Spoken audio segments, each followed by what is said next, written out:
Bismillahirrahmanirrahim. Assalamualaikum warahmatullahi wabarakatuh. Bismillah, masyaallah, la yasuqul khaira illallah. Bismillah, masyaallah, la yasrifu su'a illallah. Bismillah, masyaallah, ma kana min ni'matin faminallah. Bismillah, masyaallah, la hawla wa la quwwata illa billahil aliyyil azim.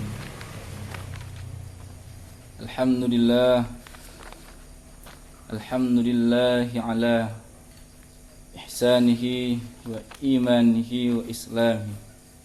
Ashhadu an la ilaha illallah wahdahu la syarika lah, wa ashhadu anna Muhammadan abduhu wa rasuluhu ad-da'i ila ridwani. Allahumma salli ala sayyidina wa maulana Muhammad al-fatihi lima ulib wal khatim lima sabaq nasiril haqqi bil haqq al-hadi ila siratikal mustaqim wa ala alihi wa ashabihi haqqa qadrihi wa miqdarihi al-azim. Subhanaka la ilma lana illa ma 'allamtana innaka antal alimul hakim. Rabbana iftah bainana wa baina qaumina bil haqqi wa anta khairul fatihin. Allahumma nawwir qulubana binuri hidayatika kama nawwartal arda binuri syamsika innaka ala kulli syai'in qadir. Bersama-sama bismillahirrahmanirrahim. Allahumma inni a'udzubika an adilla au udalla au azilla au uzalla au azlima au uzlama au ajhala au yujhala alayya. Wa sallallahu ala sayyidina Muhammad walhamdulillahi rabbil alamin.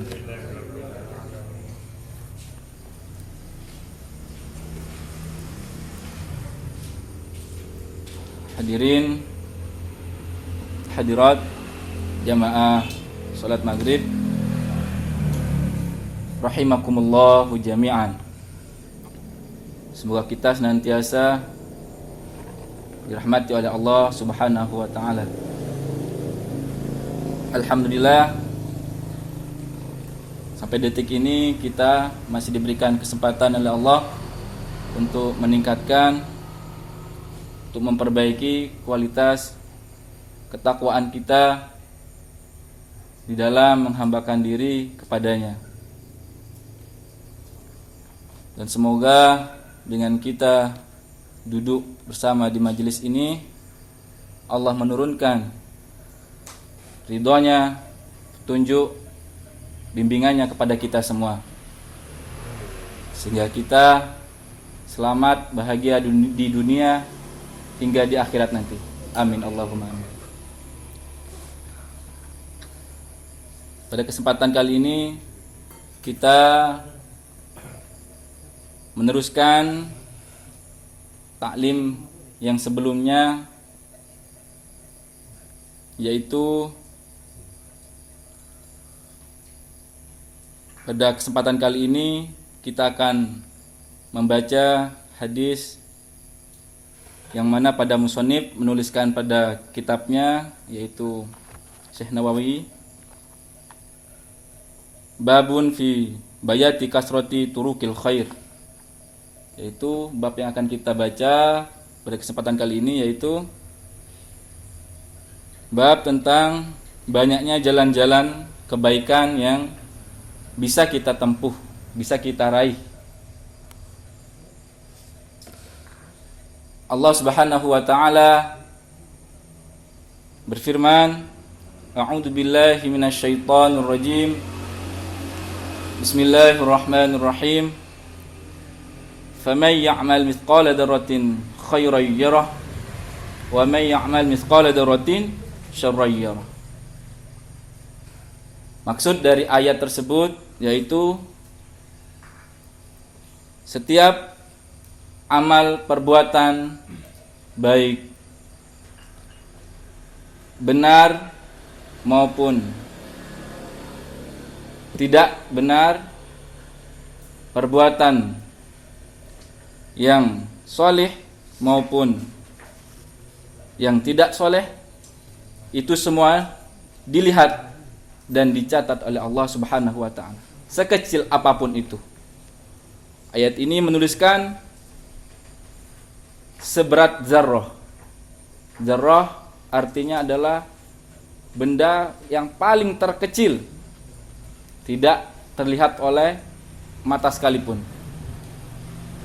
Jadi sekecil apapun amalan yang kita perbuat, baik benar maupun salah, semuanya dinilai dan mempunyai dampak kepada diri kita sendiri.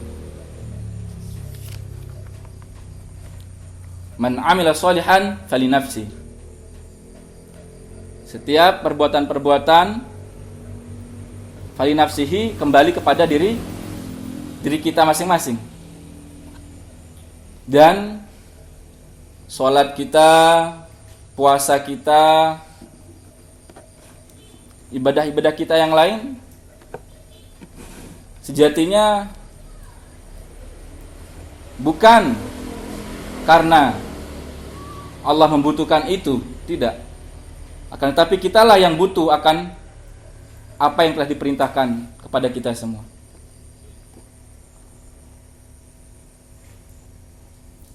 Walaupun Allah sendiri menciptakan kita semua dengan tujuan untuk menyembah, beribadah kepadanya. Kenapa saya katakan kita sendiri yang butuh akan ibadah-ibadah tersebut? Sesuai dengan janji Allah, setiap kita yang bertawakal, kita yang bertakwa kepadanya, akan diberikan jalan keluar dari setiap kesulitan-kesulitan yang kita miliki. Setiap kita bertawakal, berserah diri kepada Allah, menuhankan Allah, di situ juga Allah menanggung semua urusan kita. Jadi pada hakikatnya kitalah yang butuh akan ibadah-ibadah yang diperintahkan oleh Allah untuk kita, demi kebutuhan kita sendiri.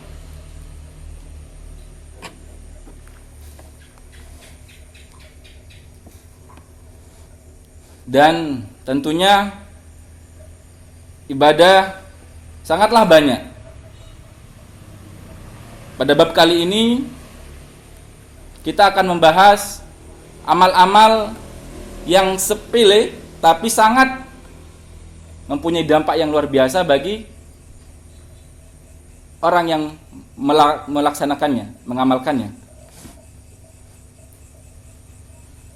Hadis yang pertama dari bab ini yaitu diriwayatkan oleh Abi Darin Jundubi bin Junadah.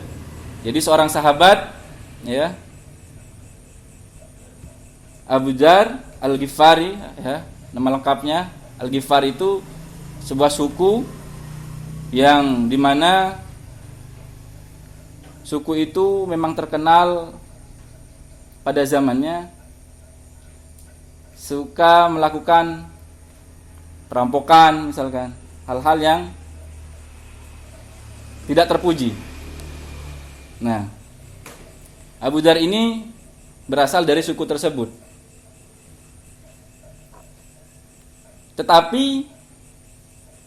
Abu Dzar ini mempunyai keistimewaan, diberikan hidayah oleh Allah, memiliki rasa tidak nyaman di dalam lingkungan itu, tidak nyaman melihat perilaku-perilaku suku yang ditempatinya.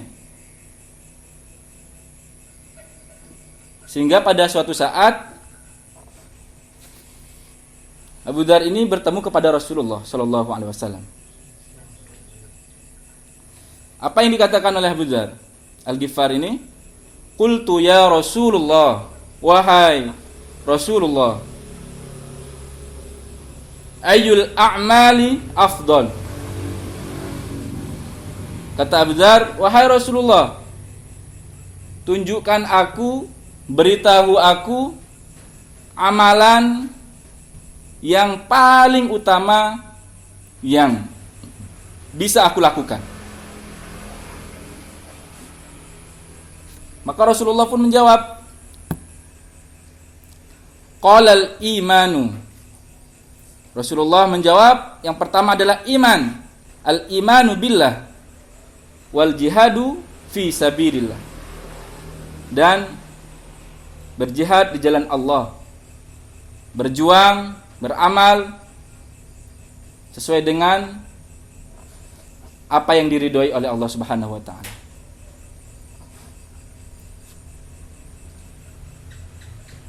Sampai di situ Abu Dzar ini tidak puas, malah bertanya lagi. Apa kata Abu Dzar kepada Rasulullah? Pertanyaan yang kedua, ayyur riqabi afdal?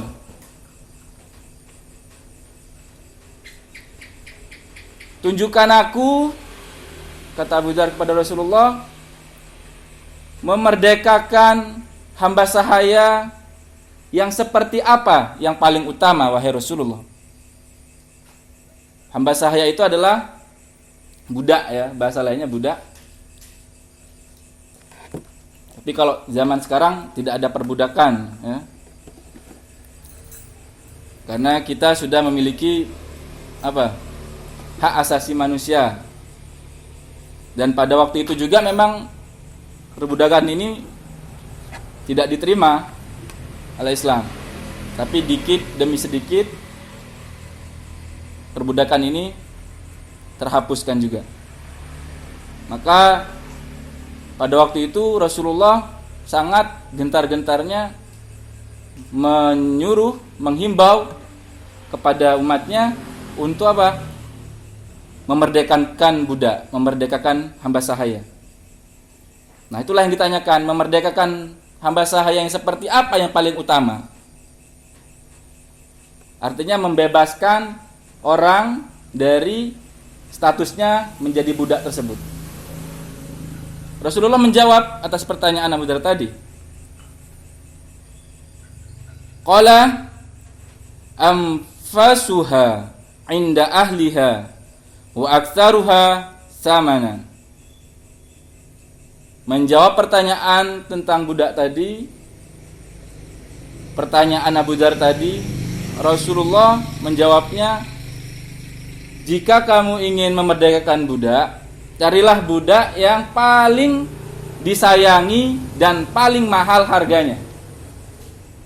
Karena pada waktu itu budak itu memang seperti barang, bisa diperjualbelikan ya. Artinya apa? Sesuatu yang sangat berat kita lakukan sesuai dengan ganjaran yang akan kita terima. Sedekah misalkan 5.000, 10.000 enteng, ya kan? Tentunya juga ganjaran yang kita terima sesuai dengan apa yang kita keluarkan, gitu. Semakin besar amal yang kita lakukan, maka semakin besar pula balasan yang kita terima.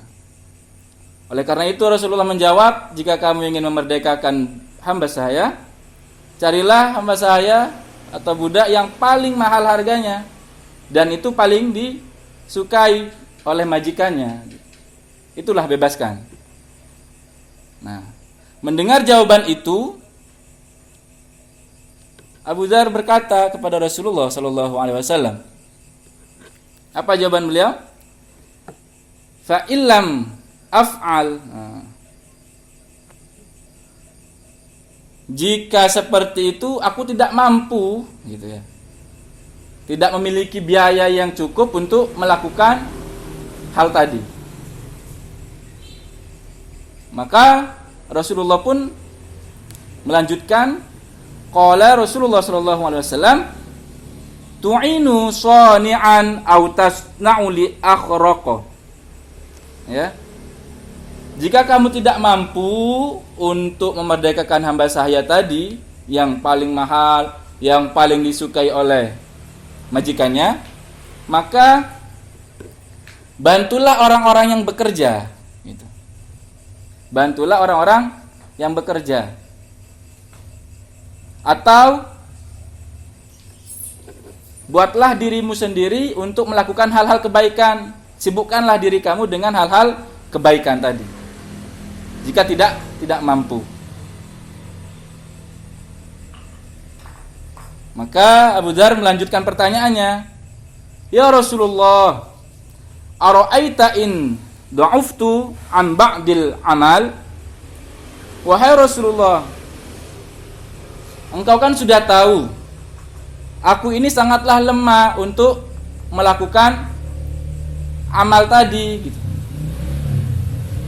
Memang Abu Dzar ini di samping tidak memiliki biaya yang banyak, juga dia tidak bisa berbuat apa-apa termasuk membantu para pekerja ya.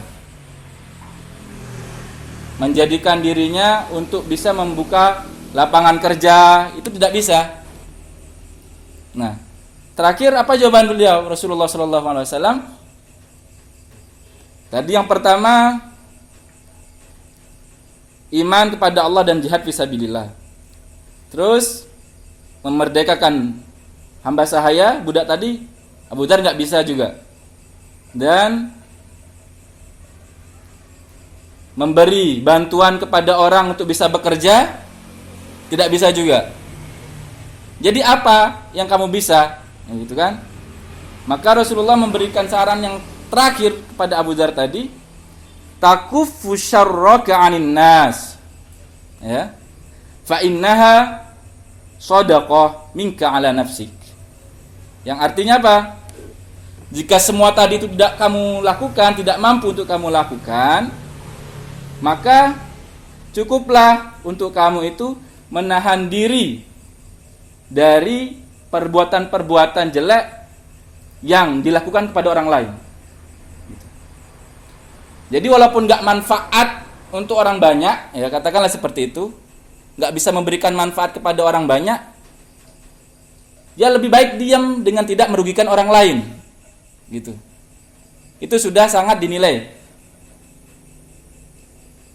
Sudah gak bisa memberikan manfaat, malah membuat orang lain rugi, kan double dia namanya. Nah, maka anjuran tadi, kalau gak bisa memberikan manfaat kepada orang lain, maka jangan mengganggu, merugikan orang lain. Gitu aja sudah cukup itu, ya. Dan itu dinilai sedekah kepada dirinya sendiri. Dan tentunya dicatat dan memiliki dampak bagi orang tersebut.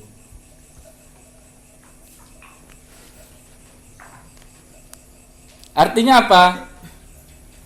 Sampai Rasulullah menjawab hal seperti ini, amal sekecil apapun itu, ya, di sini hanya berdiam diri, tidak melakukan apa-apa, tetapi mendapat ganjaran, ya. Berdiam diri, tidak melakukan apa-apa, dengan catatan tidak merugikan orang lain, mendapat ganjaran, ya. Apalagi bisa membuat orang lain senang terhadap kita, gitu loh. Di hadis lain diriwayatkan oleh Abu Hurairah, ya. Bahkan dengan kita bermuka manis, dengan kita senang senyum kepada teman, kepada kerabat, kepada tetangga, kepada orang yang kita jumpai, kita senyum walaupun nggak kenal, ya kan? Memberi salam, itu sudah sangat bernilai sekali. Bukan hanya itu, menyingkirkan bahaya seperti ranting yang berduri di jalan, ya, ataupun menahan ucapan kita untuk tidak menyakitkan hati orang lain, itu pun sangat bernilai sekali.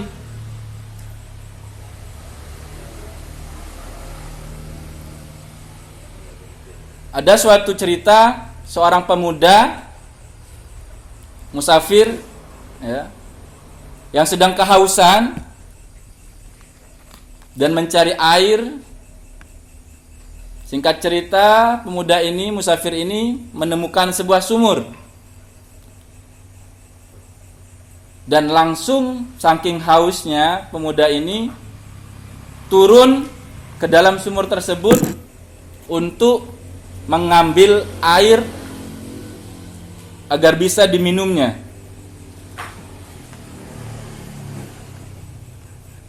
Setelah pemuda ini masuk ke dalam sumur dan naik kembali ke atas, tiba-tiba pemuda ini menemukan seekor anjing, ya, yang muter-muter di sekitar sumur tadi. Kehausan juga, sedang mencari air. Apa yang diperbuat oleh orang tadi? Dia langsung turun kembali ke dalam sumur itu dengan membuka sepatunya untuk bisa dijadikan tempat air dari bawah dibawanya ke atas untuk diberikan kepada anjing tersebut. Nah, sesuatu yang seperti ini bahkan kita lakukan kepada hewan sekalipun, dan di sini contohnya hewan yang sering kita anggap remeh, seekor anjing, ini dapat apa? Membuat Allah ridho kepada kita dan mengampuni segala dosa-dosa kita, ya. Karena kita sering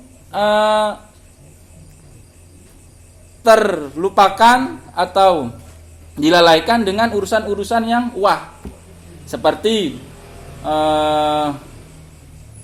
sholat 1000 rakaat misalnya. Tetapi hal-hal yang remeh seperti tadi, menyingkirkan batu di jalan, kita tidak hirau, ya. Di jalan ketemu sesama tetangga ataupun kerabat, kita nggak mau senyum, ya. Jadi ibaratkan hal yang sangat berat kita usahakan cari, hal yang sepele yang kita bisa gapai tidak kita lakukan, gitu. Kan sangat rugi, ya.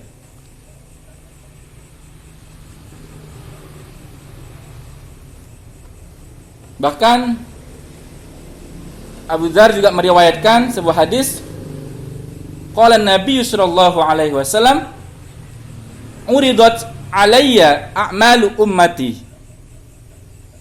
Jadi Rasulullah mengatakan pernah dihadapkan kepadanya amalan-amalan yang dilakukan oleh umatnya, hasanuha wa sayyi'uha, baik itu amalan baik maupun amalan jelek. Fawajadtu fi mahasini a'maliha. Rasulullah melihat akan ditampakkannya amalan-amalan yang diperbuat oleh umatnya tadi. Apa amalan-amalan yang dilihat oleh Rasulullah sallallahu alaihi wasallam? Al-adza yumatu 'anit thariq. Ternyata yang dilihat oleh Rasulullah, umatnya yang menyingkirkan suatu bahaya yang terdapat di jalan, itu disingkirkan. Itu yang menjadi nilai yang dilihat, yang diperlihatkan kepada Rasulullah SAW. Itu dari hal kebaikan.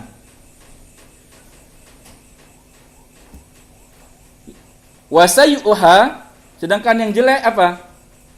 Hal yang remeh juga. An-nukha'ah takunu fil masjid la tudfan. Yaitu umatnya yang upilan, membuang ingus bukan pada tempatnya. Itu loh hal yang sangat remeh sekali, tetapi itu sudah termasuk besar bagi Rasulullah, yang dampaknya juga besar kepada kehidupannya sendiri. Itu kita sering lupakan hal-hal yang remeh seperti ini.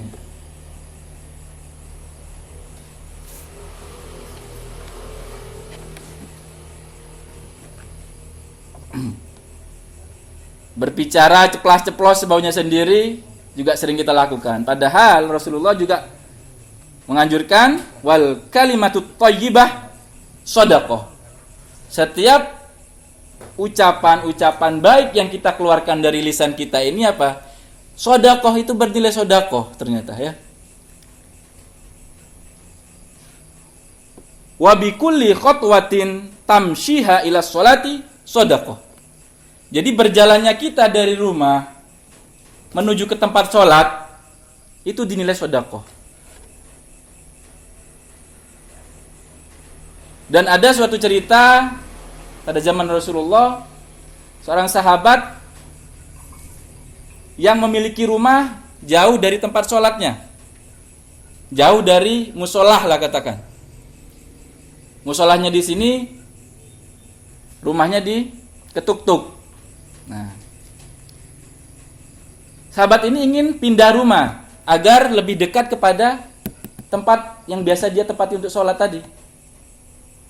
Ketika Rasulullah tahu akan hal ini, apa yang dikatakan oleh Rasulullah SAW?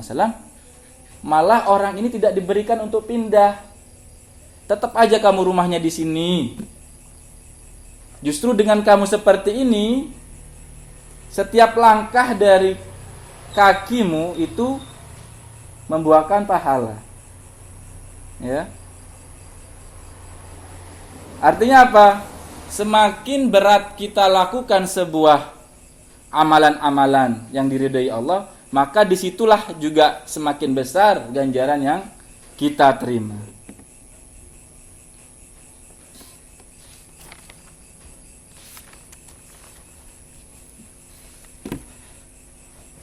Bisa. Terakhir, ya.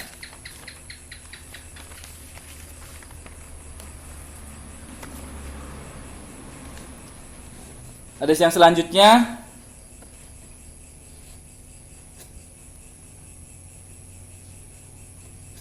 diriwayatkan oleh Abu Hurairah juga, ya. Anna Rasulullah sallallahu alaihi wasallam qol, sungguhnya Rasulullah pernah bersabda. Apa kata Rasulullah? Idza tawadda al-'abdul muslim, ya. Di sini ada yang mengatakan awil mukmin, ada yang mengatakan muslim, ya. Apabila seorang hamba itu wudu, ya. Wudu tahu kan ya, yang sering kita lakukan sebelum sholat, bersih suci dari hadas kecil itu. Nah, apabila seseorang berwudu, fa ghassala wajhahu, dia membasuh wajahnya, ya. Kharaja min wajhi kullu khati'atin nadhara ilaiha bi'aini ma'al ma'. Setiap kita wudu, kita membasuh wajah, ya. Di sana segala kekeliruan kita, kesalahan-kesalahan kita, dosa-dosa kita itu diampuni oleh Allah Subhanahu wa taala. Di wajah terdapat mata. Sering kita gunakan secara tidak sengaja melihat hal-hal yang bersifat maksiat. Nah, jika kita bawa itu untuk berwudu, maka di situ pula Allah mengampuni atas perbuatan-perbuatan yang tidak diridhoinya.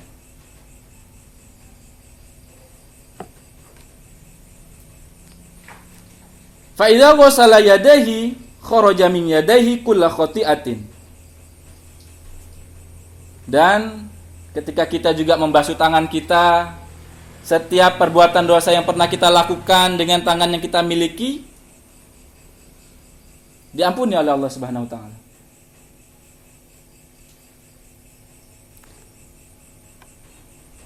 Fa idza ghassala rijlaihi kharajat kullu khati'atin masyatha. Jadi setiap kesalahan yang kita perbuat dari langkah kaki yang kita miliki ini, jika kita basuh ketika berwudu itu, maka di situ juga Allah mengampuni atas dosa yang kita lakukan. Hatta yakhruja naqiyan minadz dzunub, sampai keluar dengan bersih atas apa? Minadz dzunub, dosa-dosa yang berada pada diri kita. Maka dari itu baguslah kita sering-sering memperbarui wudu, ya. Apalagi di kondisi seperti sekarang ini. Kita disuruh sering-sering cuci tangan, sering basuh tangan, ya. Maka di sini juga sangat penting peran wudu ini. Sering-sering membasuh tangan kita, bahkan bukan hanya tangan, wajah, kaki, semua, ya.